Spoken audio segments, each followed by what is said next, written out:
আজকে চলে এসেছিলাম বাইকার্সে। আর বাইকার্সে এসেই কিছু রাইডিং জ্যাকেট দেখার জন্য আজকে এসেছি। এবার তোমরা কোশ্চেন করতেই পারো যে তোমার তো রাইডিং জ্যাকেট রয়েছে, তুমি আবার রাইডিং জ্যাকেট কেন কিনতে এসছো? হ্যাঁ, আমার যে ভাগ্যটা খুবই খারাপ, তাই জন্য আমার আরও একটা রাইডিং জ্যাকেট কিনতে হচ্ছে। আমার এই রাইডিং জ্যাকেটটা যেটা আগে ছিল সেটা হয়ে গেছে ছোট, আর এখন আমাকে আরও একটা নতুন রাইডিং জ্যাকেট কিনতে হচ্ছে। হ্যাঁ, তাই জন্যই পরপর অনেকগুলো রাইডিং জ্যাকেট ট্রাই করছিলাম যে কোনটা নিজের ভালো লাগছে, কোনটা কি।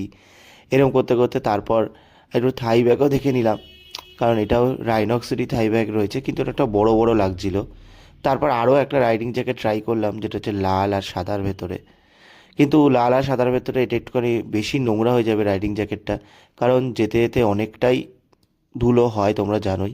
আর আমার সাথে অভিজিৎদাও গেছিলো, আর এই হাইড্রেশন ব্যাগটাও অভিজিৎদা একটু ট্রাই করে দেখছিল যে কেমন কি হয় কি, কারণ আমাদের আপকামিং রাইডে আমাদের সাথে অভিজিৎদাও যাচ্ছে।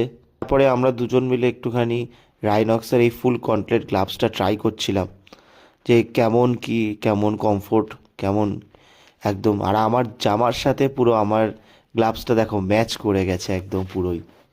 আর আমরা শেষ পর্যন্ত বাইকার্স থেকে বেরিয়ে মুসাফিরে চলে এসেছি। তার কারণ হচ্ছে আমার এই জ্যাকেটটা পছন্দ হয়েছিল রাইনক্সের, কিন্তু আমার সাইজ অনুযায়ী ছিল না, তাই জন্য শেষ পর্যন্ত আমরা এই মুসাফির থেকেই এই রাইনক্সের এই জ্যাকেটটা নিয়ে নিয়েছি।